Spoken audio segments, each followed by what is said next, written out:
speaker, Krista Egger of Enterprise Community Partners. Donna. There you go. Great. Thanks so much, Donna. My name is Krista Egger, and I'm pleased to be here today with Casius Pealer of Oyster Consulting to discuss Green Policies Build Green Homes, a report which is being released today and is available on our website. Casius is principal of Oyster Consulting, an affordable housing and community development consulting practice based in New Orleans, Louisiana. They provide policy research, education, and training, and project advisory services to both public and private sector clients around the country.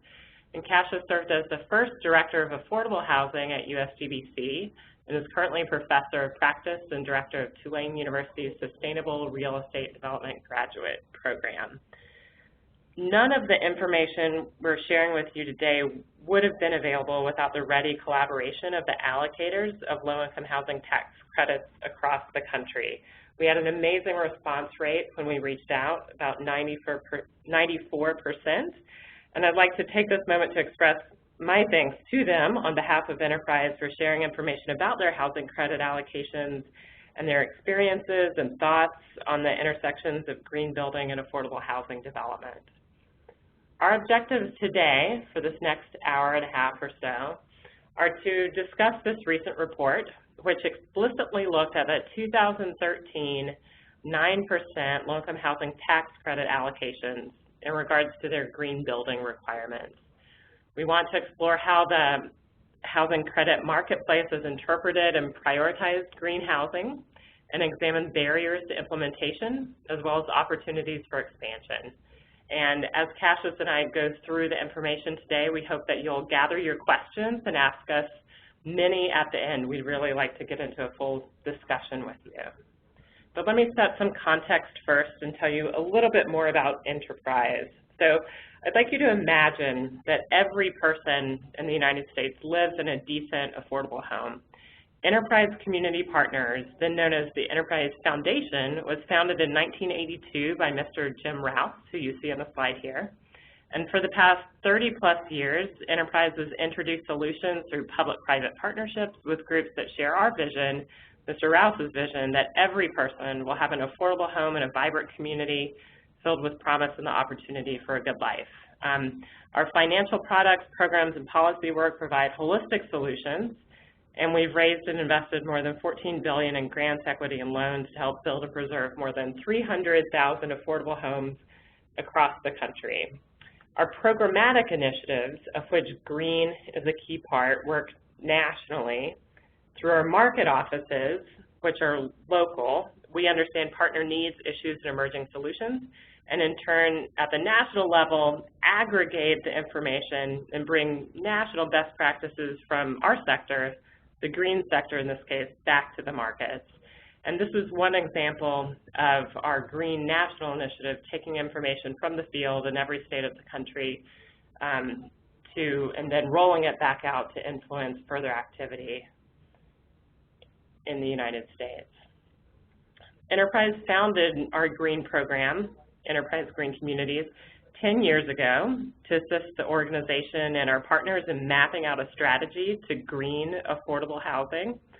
In those days, a little more than 10 years ago, there weren't many opportunities, if any, for a multifamily affordable housing developer to pursue green building. The LEED program existed, but only for new construction, and there weren't just many roadmaps or pathways for overlying green building principles and desired outcomes with the development of housing, particularly multifamily housing. So we came together with a cross-sector collaborative group of individuals to develop the Green Communities criteria back in 2004. And for the next several years, we gave the criteria and grants to leading developers of affordable housing around the country. And in turn, from their learnings, we developed tools and resources to advance the adoption of green building principles in this sector. And you'll see many of those on our website. We have more than 400 resources we hope you look at on our website that can help you achieve your green goals. But the criteria was updated in 2008 and then 2011, and it's actually being updated again, and we'll be releasing our newest version April 7th of this year. And stay tuned, at the end of this webinar, I'll provide a little bit more information about that. But overall, we continue here at Enterprise Green Communities our research, policy, and technical assistance efforts to green the sector of housing which shelters our most vulnerable populations in the United States. With this map, you see states that are the color green. There are 39 states plus the District of Columbia, which currently include a certified Enterprise Green Communities home. The majority of those green states, but not all, also reference Enterprise Green Communities in their qualified allocation plans, which dictate the features of homes that are built through the low-income housing tax credit that we'll get into a little bit later. But I just wanted to point out that the title of this webinar, the title of the report that we're discussing today, Green Policies Build Green Homes, it just points out the fact that policy in the affordable housing sector is one of the largest drivers we have in achieving homes that are healthy, safe, durable, comfortable, efficient, environmentally responsible, resilient in the states. So we're pleased to be here with you today to discuss more about this report. And with that, I'll turn it over to Casius. Great. Thank you, Krista. My name is Casius. I'm glad that you all have joined us today. We're excited about this report. Personally, it was great working with Krista and Janice Hernandez and Kendra Pierre-Lewis, the Enterprise team, to help put this together. It's great to work with a high-quality team of people who are committed to important goals. That's certainly true of Enterprise, and it's also true, I think, of all of the HFAs that, as Krista mentioned, helped us make the work possible, certainly, but helped us make the report possible by spending time responding to our surveys and speaking with us individually. So I want to thank them. You know, to some degree, the report doesn't have an earth-shattering announcement or result. I think there's a lot that we thought we knew, but I think it's important to have more detail about what those trends might be and exactly how much and where different states are headed, and then the industry as a whole. So I think this survey was different from other QAP studies largely in that we spoke with individual HFAs, but we were focusing on information about the actual allocations and their implementation of these policies. So we did look at the QAP incentives as a whole, but we were really interested in how many projects actually achieved those incentives or committed to doing so. How are they being implemented in those states? What's the experience then over time of actually achieving green buildings, not just green policy commitments? And what are some future challenges, and what kind of research is happening to continue to improve this process? So we surveyed 53 jurisdictions. Essentially, there's three jurisdictions that are not states that get direct allocations. As Krista may have said, we had 94% response rate, and again, our focus was on implementation as well as just pure numbers. The next slide is coming up. There we go. So, so the kind of overall, the structure for this this talk gives some background on the low-income housing tax credit allocations and the numbers. We focused on the LIHTC 9% credits largely because they are such a big driver of new affordable housing construction, and then there's a breadth, of course, across states, and also so there's some distinction, but there's also a commensurate process that we could compare and learn from. I'll talk about what we learned about the application process and some of the compliance issues that people saw and how they're addressing those. Some of our questions, and we asked HFAs as well to talk about the barriers that they see to additional success. And then actually, this report was a little bit of a development of a 2010 report, a smaller report that we did in 2011. So I'll talk a little bit about some of the changes and trends that we saw in this report compared to the data from that report. And then we'll talk a little bit about research. And I want to emphasize what Donna said at the beginning about your questions. I think obviously most of the people who tuned in are tuning in part because you're already doing a lot of this work. So your comments and questions are an important part of this, and we'll have enough time at the end to discuss some of those. So that will be important. So first, kind of thinking about what the study focused on. How do we define a green housing? I think this project and enterprise as a whole focuses on a holistic green building program. So there are rating systems that have kind of a menu of some kind of necessity that allows some customization, but there's also some baseline requirements in energy and water efficiency, health and safety, material location, those kinds of very common areas, but that are really thought of in a holistic way, and typically have some other measure that emphasizes the integrated nature of those programs, whether it's an integrated design process or the kind of testing during construction, or operations and maintenance, resident education, that kind of thing. So nationally, the most common green building programs that we surveyed here were Enterprise Green Communities, of course, Energy Star for Homes, LEED for Homes, the National Green Building Standard, or ICC 700, Earthcraft and Earthcraft House. And then we also allowed agencies to express some local or regional programs that they might use that might not be part of the official survey, but we wanted to capture those important programs so long as they were also kind of a holistic process. And we didn't try to compare these rating systems or treat them all as a green home is a green home in this sense, but these were the kind of baseline programs that we looked at.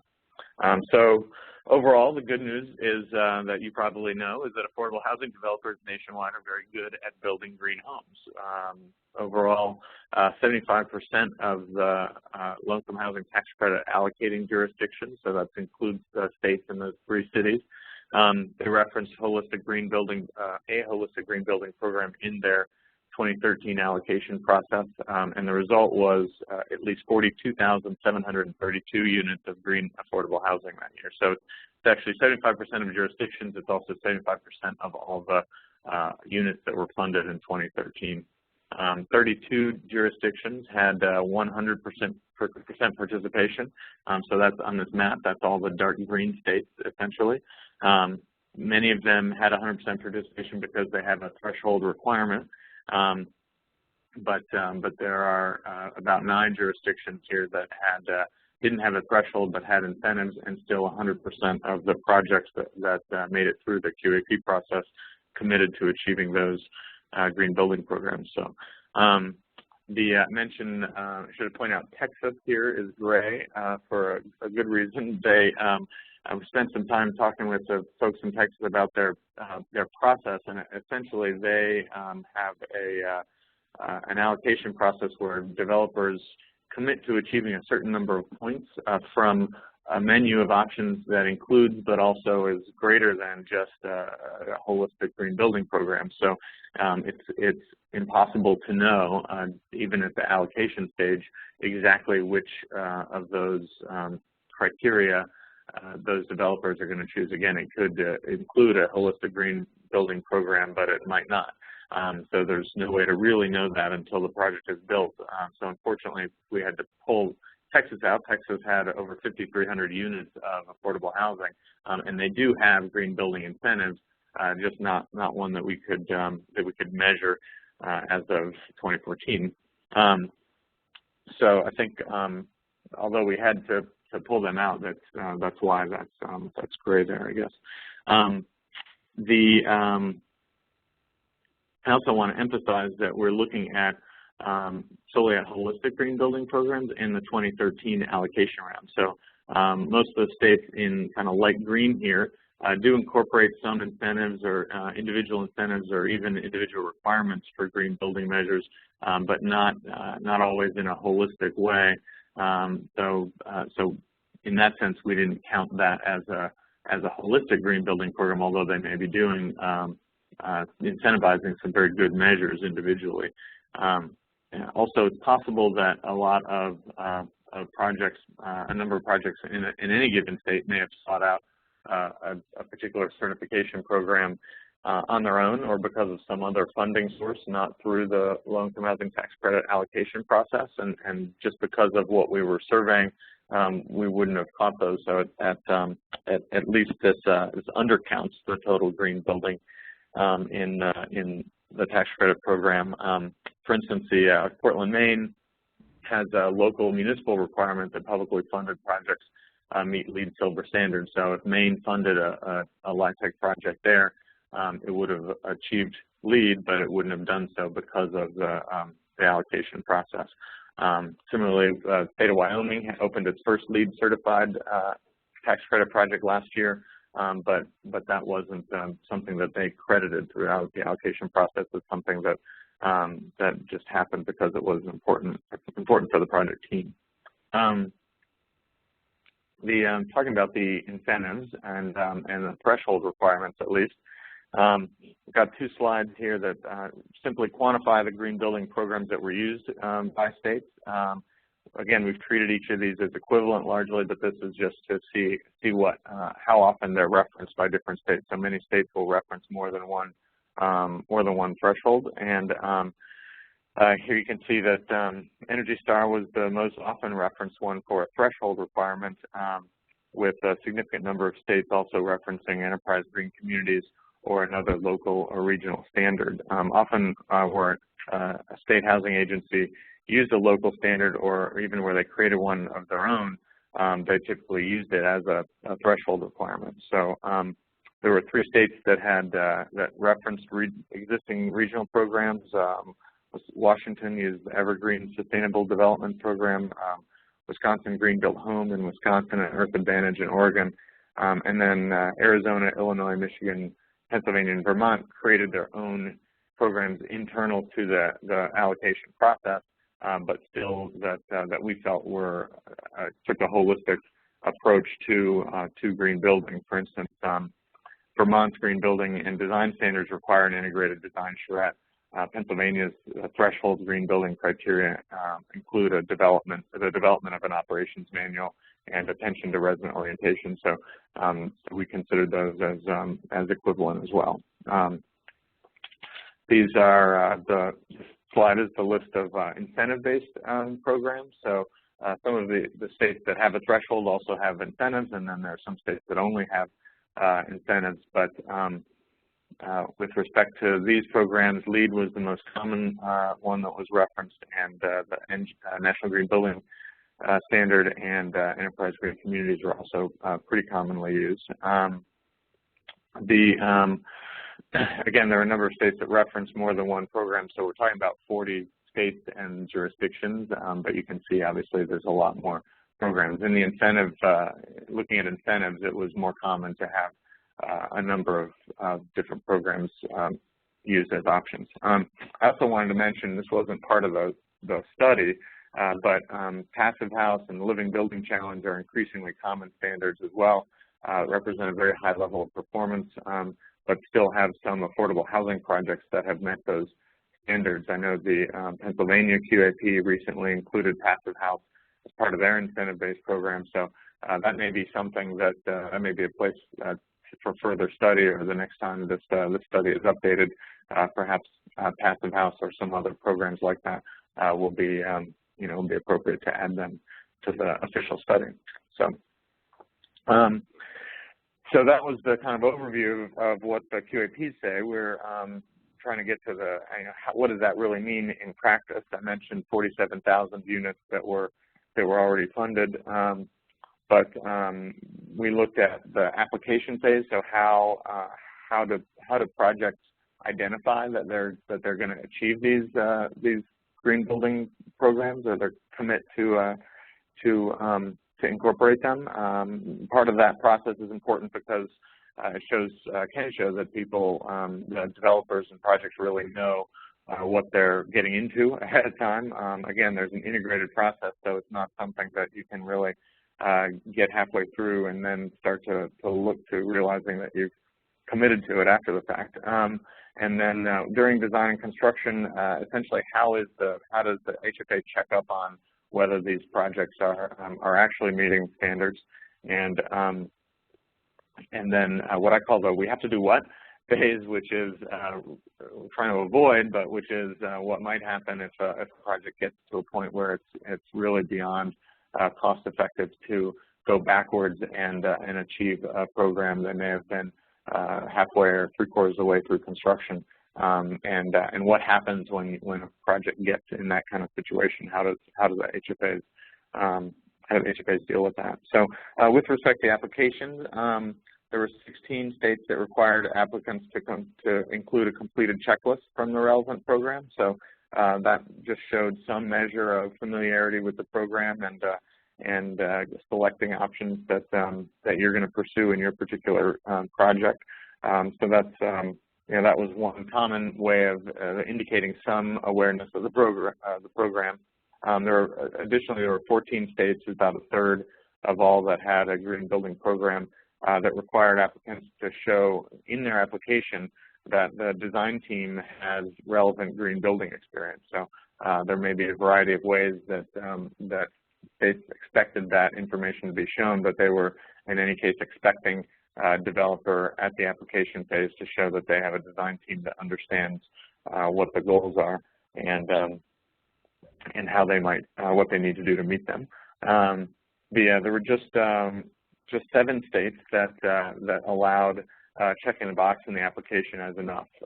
Usually the states were requiring more than that, but there were 7 states where checking the box was enough, or if it was a requirement, they sort of expect you to know, which if that works, then that might work better. But I think there's still some concern about whether people know what they're getting into. So again, the goal is to make sure that they know where they're going.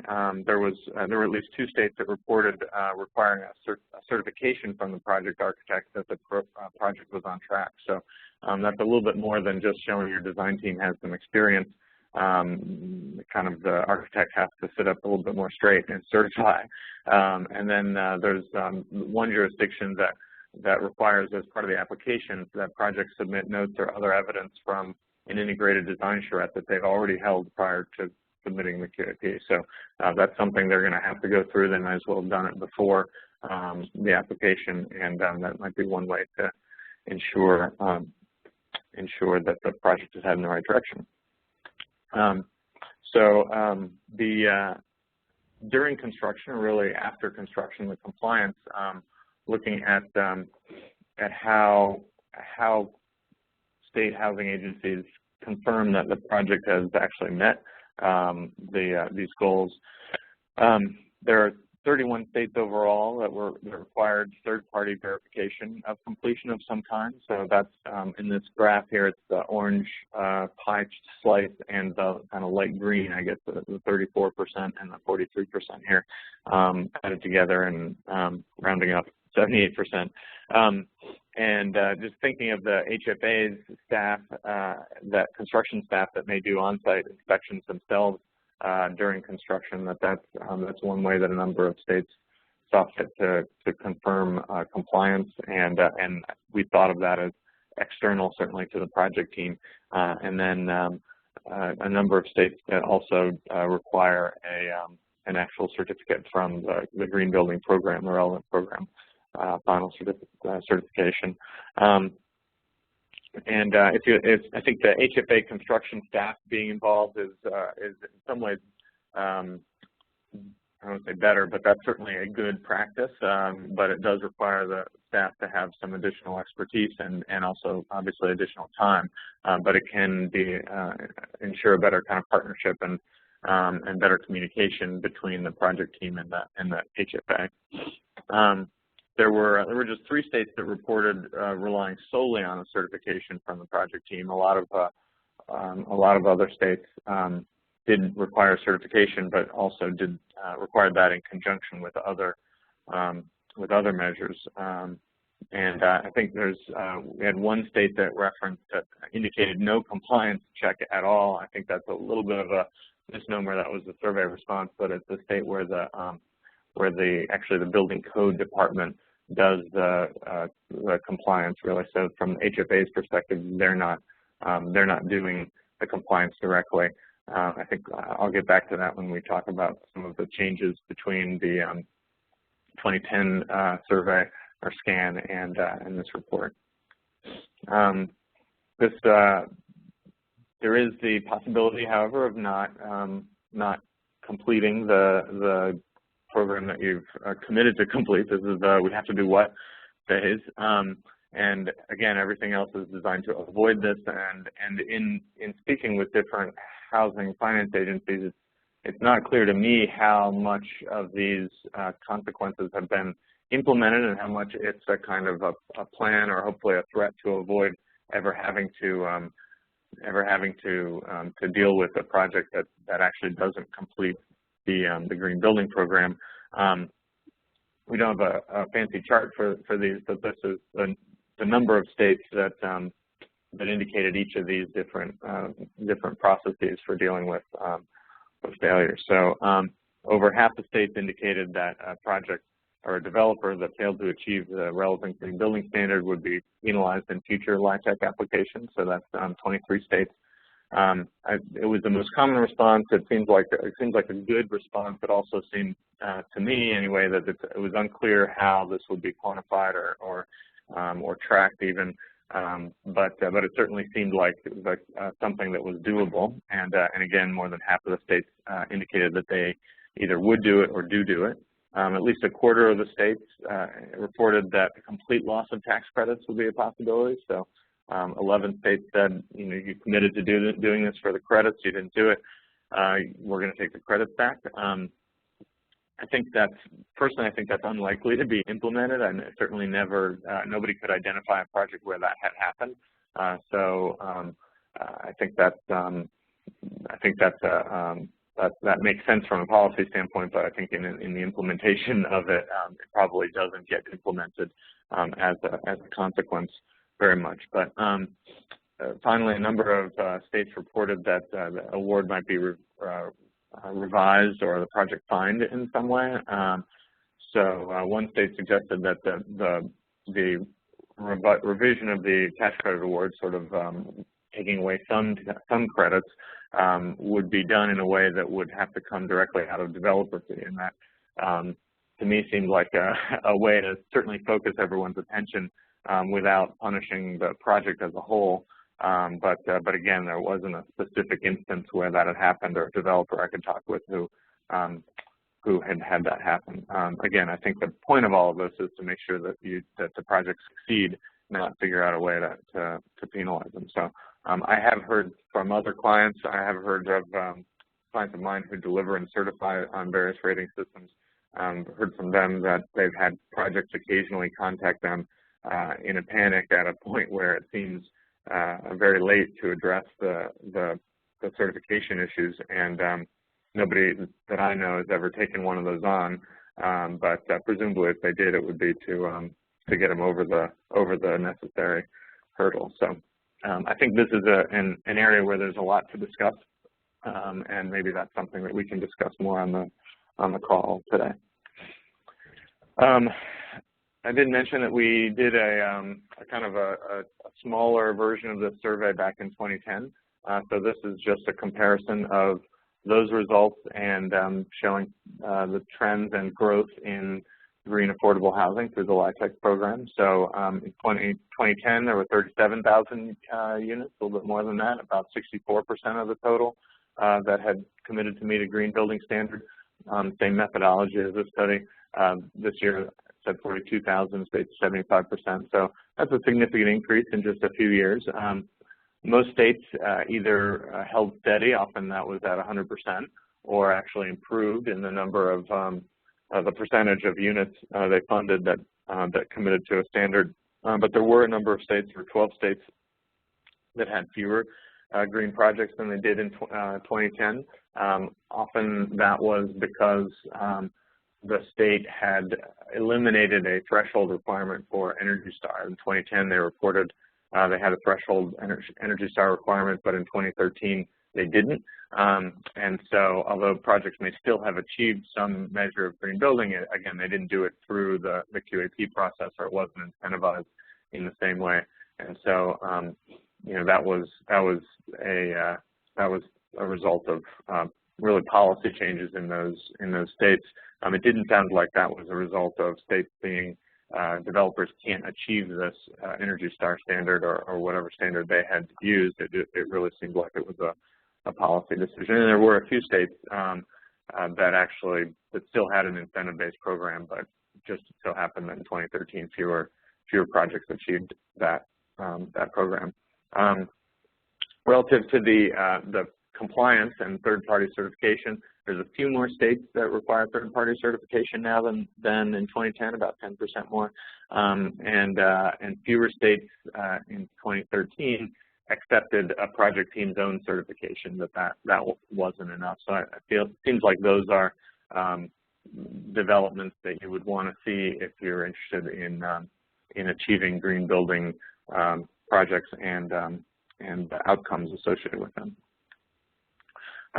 We also asked, through the survey, we asked respondents about potential barriers to additional green building that they see in their state. So getting a sense of what the trends might be and what might be challenges, where might enterprise in particular want to focus on education, training, or other research.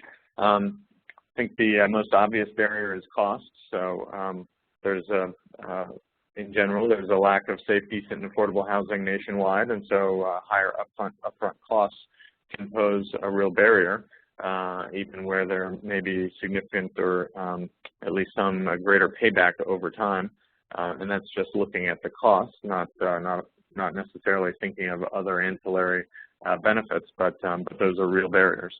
There were 7 states that specifically reported cost concerns.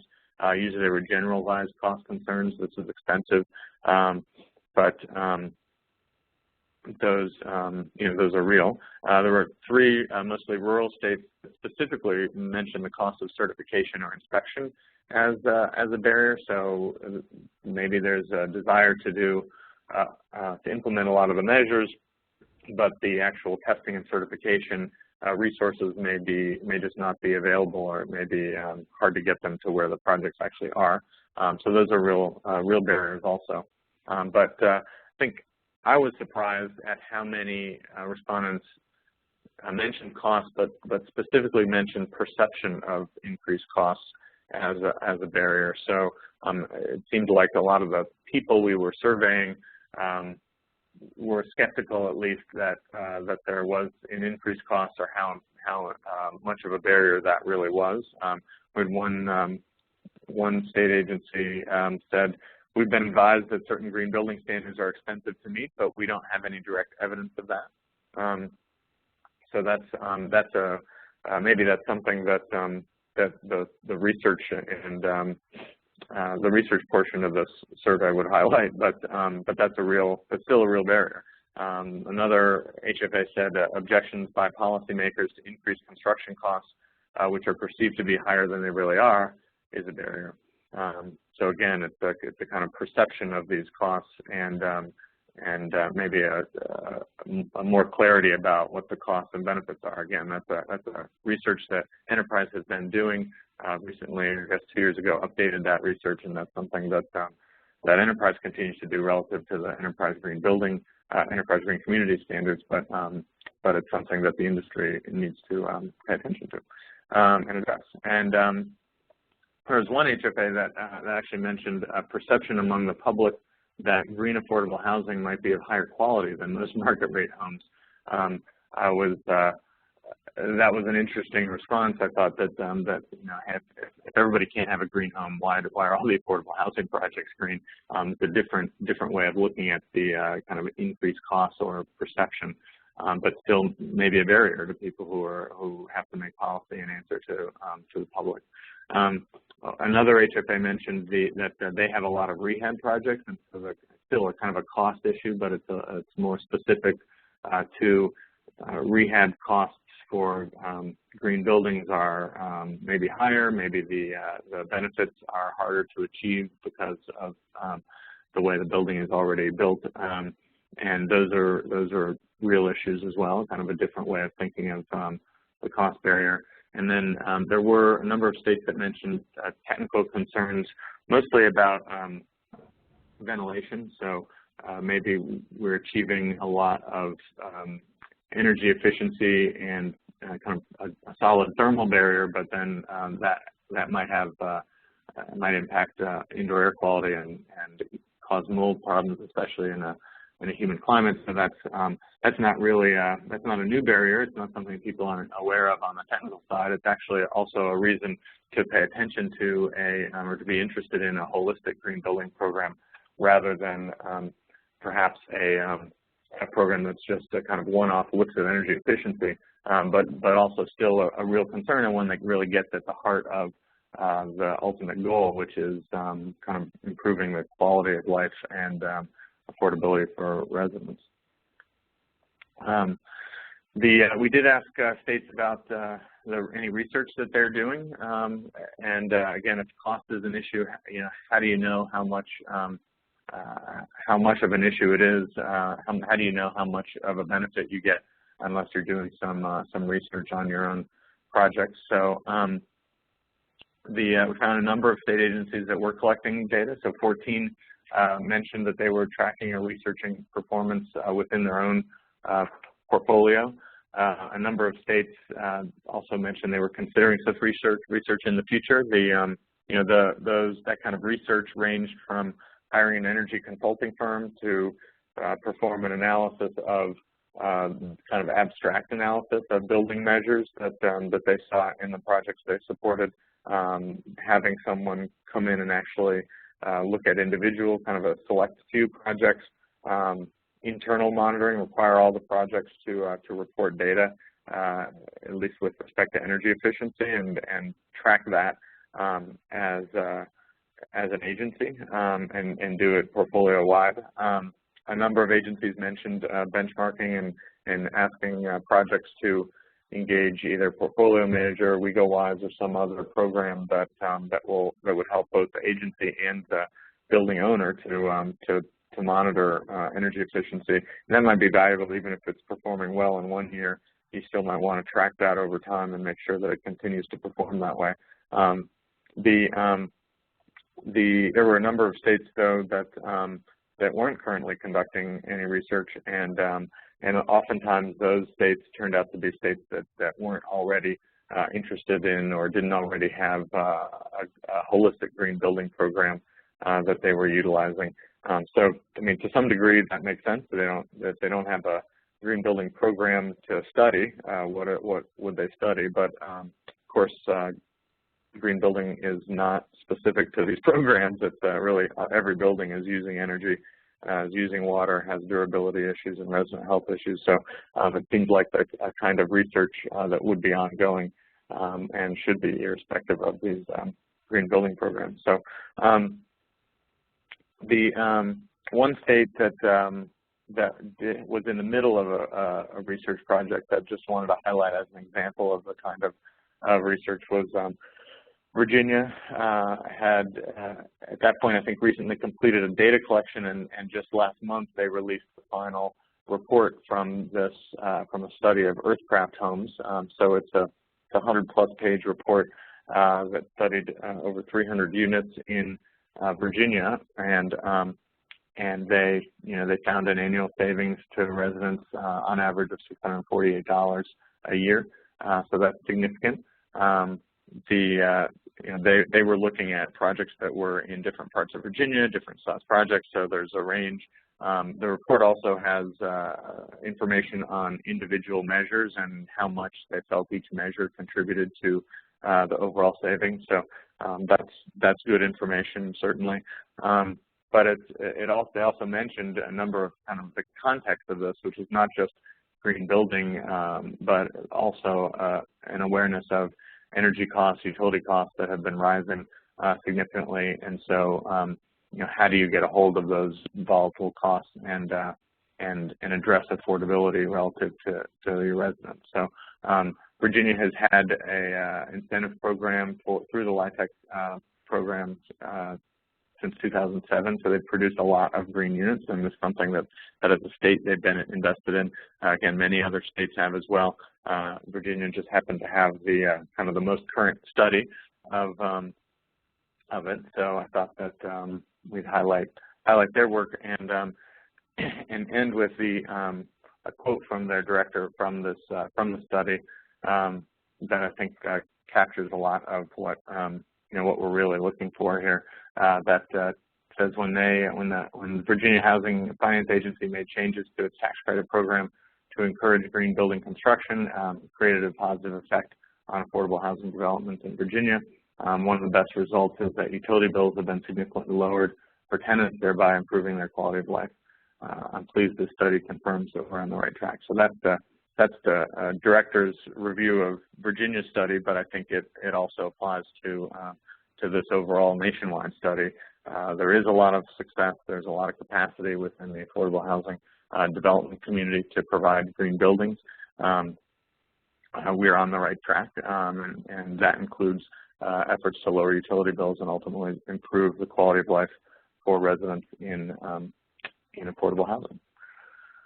So that's a kind of overview. Again, I hope there's some questions and comments. Krista, I think, is going to walk through some of the changes and upcoming things to look forward to in the Enterprise Green Communities criteria, and we'll have a discussion after that. Great. Thanks, Casius. So I'm going to transition to a glimpse of how we at Enterprise are going to use some of the information that we learned through this study. We're really going to be using it in two ways. One, through an update of our criteria that will be launching April 7th. We really did increase the transparency of performance data in terms of health, energy, and water in that criteria. And then secondly, in the development of new tools and resources that are associated with the new criteria. So I don't want to steal the thunder from our April 7th launch, but I do just want to give you a quick glimpse into what you can look forward to. So the Green Communities criteria has been updated on a regular cycle. The current iteration that anyone on the phone is using is the 2011 criteria, which were released in February of that year. And last spring, so the spring of 2014, we began the development of the Enterprise Green Communities 2015 criteria. It has been an intensely collaborative process, which is continuing even to today. More than 700 organizations and hundreds of individuals have helped us, and we're on track to release the criteria April 7th. At that point, the 2015 criteria will be available, but not mandatory for any project that would like to certify. And here on your screen, you can see the new cover of the new criteria on the right. And so after we do the launch in April, over the next 6 months, we'll be going across the country doing a series of in-person and online trainings, developing and releasing tools and resources to help familiarize everyone with the 2015 criteria and its critical details. And throughout the fall, we'll be phasing out the 2011 criteria. So we feel the 2015 criteria are on track to continue our tradition of aligning with market needs, setting ambitious yet achievable goals, and incentivizing groundbreaking yet practical strategies in realizing project performance. And these are the 8 categories, which are, in name at least, the same as 2011. But I'd like to emphasize now that our 2015 criteria has really doubled down on our integrated design category and our operations, maintenance, and resident engagement categories. And in these areas in particular, in order to foster even more of an outcomes-based design process so that we can ensure that the design of projects leads to construction processes that lead to operation and evaluation of building performance that benefits residents and owners of these buildings.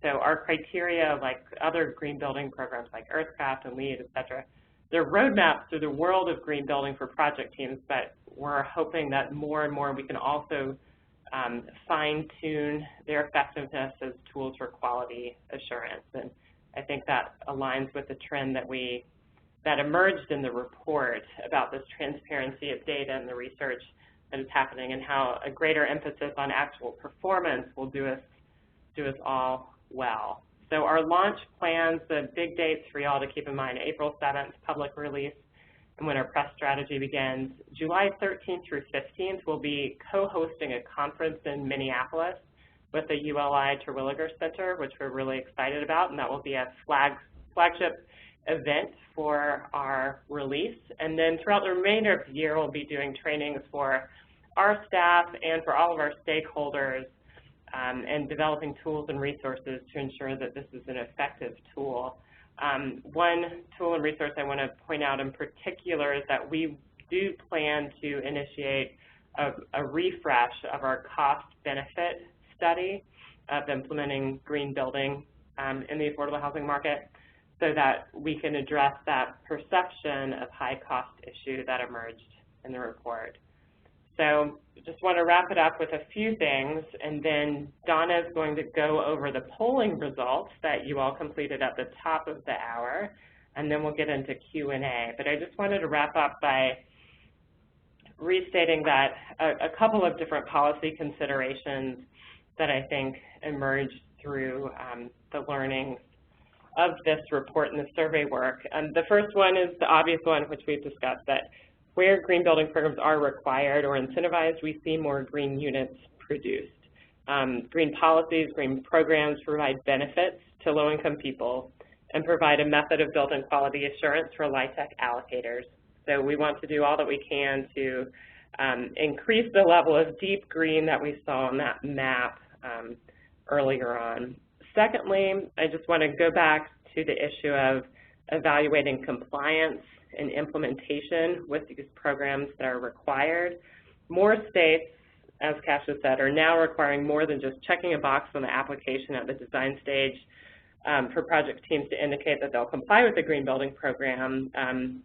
Requiring submission of evidence that the project team has evaluated green measures into their design is required by about 25% of states, but 78% required official green building certifications at building completion. But we hope to see this number grow to 100%, so that project teams are having to deliver on the promises they make at the beginning. And then just third, given that a handful of states are now exploring disclosure of actual building performance information, so energy consumption, rather than simply requiring a green building certificate, I think that if this trend grows, accountability of project teams for building high-quality homes will grow as well. And I think that accountability will be a powerful motivator in terms of building the quality of affordable housing that we have. So I think that's it for now. So I'll turn it back over to Donna to review the poll results, and then we'll give you a few minutes to gather your thoughts for questions that you can either type into the box or Donna can field verbally. Excellent, thank you. And just a quick overview of who we've got in the audience today based on our 3 polling questions. It appears that we have a firm majority of folks are working nationally, and followed up very closely by, let's see, the Great Lakes region and the Mid-Atlantic. And then in terms of the area of expertise, we have a very definite majority, green building. Not surprising there, comes in right at the top. And with everything else pretty much falling in line, and other having a big chunk there. And then last but not least, we have 44% of our respondents have been involved with the green certification of an affordable home. So this is not brand new to our audience. And just a reminder, as you can see on the slide, if you've got questions, just go ahead and type them into the Q&A panel right there on the lower left-hand side.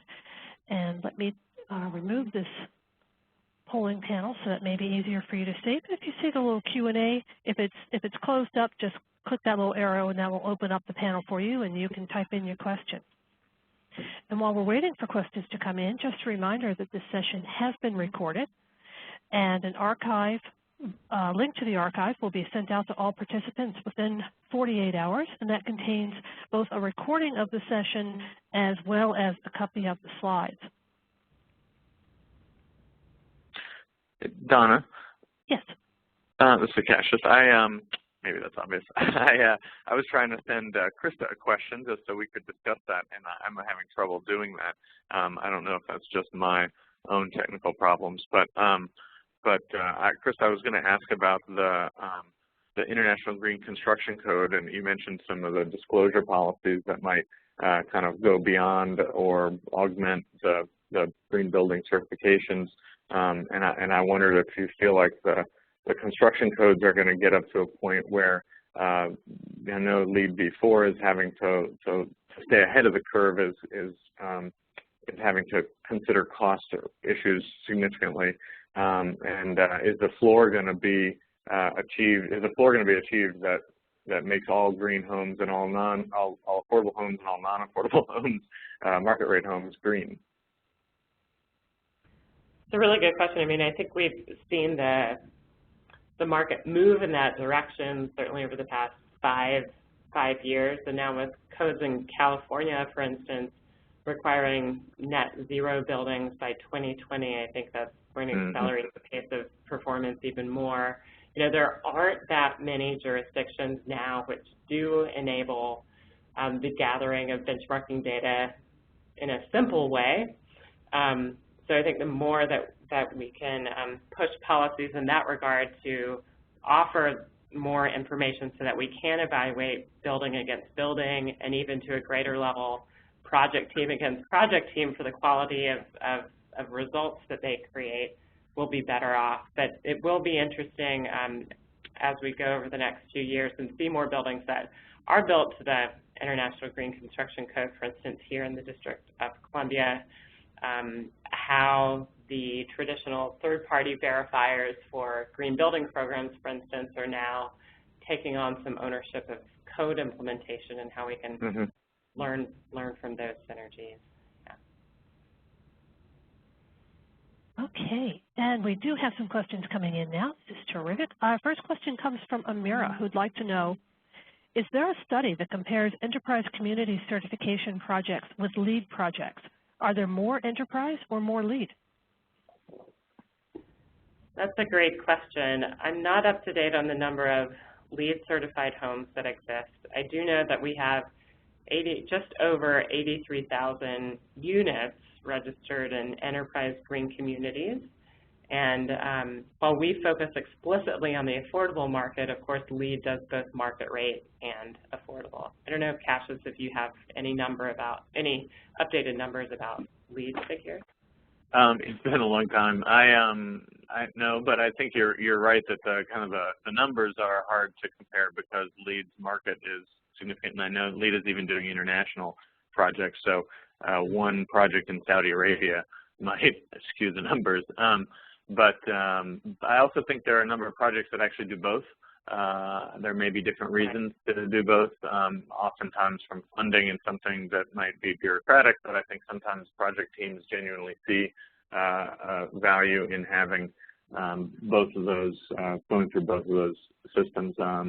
So, you know, I definitely don't know of a study that compares those two rating systems in particular. I think the enterprise study about their own costs and incremental costs and the long-term savings. I'm sorry, I'm getting the title wrong.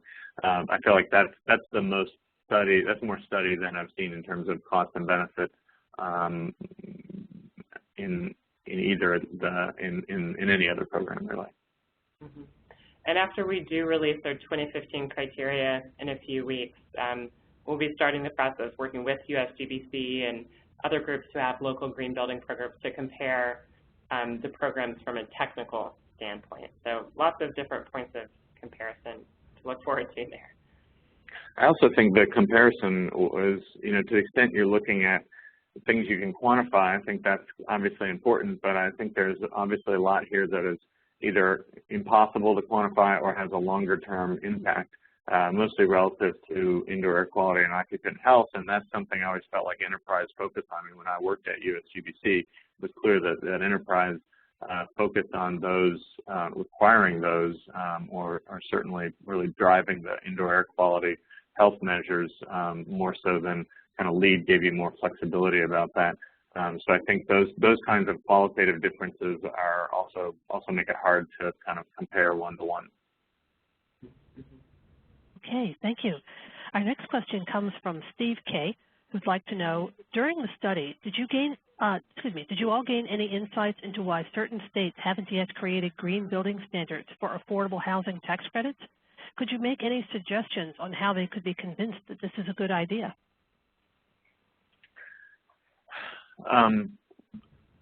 I guess I'll start with the response just about the barriers that we asked at least the people who we were surveying specifically why they felt or what they felt barriers were. Again, most of them had to do with costs in some form or another. I did get the sense that most of the individuals that we were surveying they often felt that the cost was a barrier, but it was more of a political barrier or more of a perception barrier. So I think the continual research on costs and benefits is important. I honestly think that there are some states that where the barrier was purely political and it has nothing to do with costs and benefits. I mean, the states that completely removed requirements from 2010 to 2013 again didn't do so generally because they saw it was impossible to uphold the Energy Star standard. It was more, I think, a kind of just political leadership changed and had a different viewpoint of what a priority was in that state, and that's I mean, that's okay, but there's a different response, I think, to that kind of work. But even where that happened, I think there are a number of states that have individual measures that are still doing I don't want to say the right thing, but are still doing what they see as the best thing to provide affordable, safe, decent housing. So I don't think that the states that show up as light green or zero on our list should be considered. It shouldn't be so black and white as, well, they're not doing anything. Okay. Our next question comes from Rebecca, who'd like to know, I was pleased to see the number of states conducting research on their portfolios. Did you get a sense that this was driven by skepticism or concern about whether the various standards deliver their promised benefits?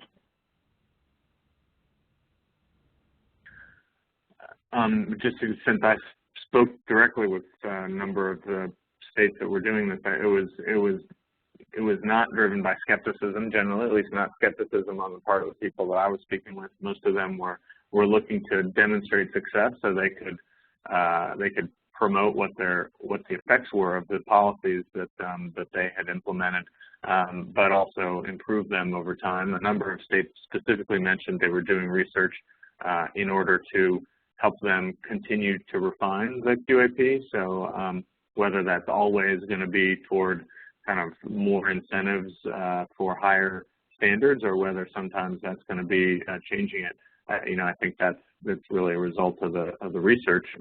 I know there's some other programs. I mentioned Passive House coming on. I'm sure that there was research that the state of Pennsylvania did to determine that was appropriate to add. I understand that Green Globes is focusing on housing as well. That may be a standard that folks start to look at. But then I think within each standard is really, what are the individual measures, and are those where do we get the most bang for the buck? So I think that kind of more fine-grained research was part of the goal too, but not driven by skepticism, driven by concern. Mm-hmm. And I'll just add to that, I think that even taking green building out of the picture, the atmosphere that we're in now in the affordable housing industry is taking a hard look at the costs of housing, and particularly the costs of building affordable housing, and seeing how we can drive those numbers down. So I think these studies into the efficacy and the costs and benefits of green building procedures can only bolster their continued inclusion in these affordable housing funding programs to deliver the benefits to the developers and the residents, and therefore put a good turn on the investment that the allocating agencies are driving. All right, our next question is actually two questions from Steve B. And the first one is, what is the most used program, USGBC, NAHB, Green, or Enterprise? And then the second part is I'm starting a 300-unit housing tax credit project in May.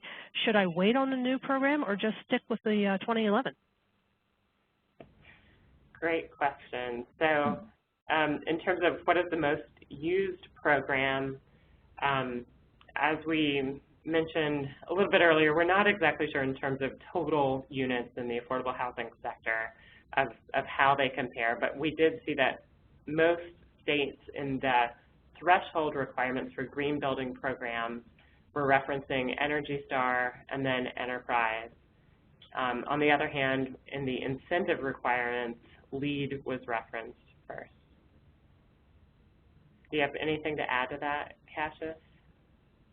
No, I think that's a good. I think that's a good answer. I do think that it's tough to answer that nationally. A lot of these questions are like either climate-based or, in this case, really state-based. So I think looking at your individual state and locality is important in terms of thinking about what's the most used program, and that also might reflect what the local industry is most capable of producing, most used to providing.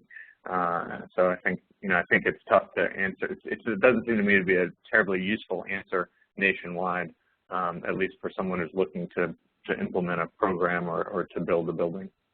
Mm-hmm. Great. And for the second part of that question, starting a new housing tax credit project in May and asking about which version of green communities they should use, we're working with each agency that references green communities to align when they're transitioning over to the 2015 criteria with the dates that they have set for issuing funding notices. So depending on where you are, if you're pursuing green communities because of a policy, it should reference one program or the other. If it's not referencing the 2015 criteria, you're fine with sticking with 2011. In April, you will be able to see the full criteria. And if you're just starting the design phase at that point, I'd encourage you to try to shoot for 2015. It offers many improvements over the previous version, not just in terms of the best-in-class green building measures, but I think it's written with an increased level of clarity that would help you and your project team. But if you're a little bit farther along in the design process now, I wouldn't suggest switching over. So I'll leave that for you to decide when it comes out April 7th. Okay, thank you. And our next question comes from Todd. Do you see greater participation with green building if you have more standards available for use or less? We offer LEED, Green Communities, and ICC 700. Would it benefit us to increase this pool or concentrate on a smaller field of standards?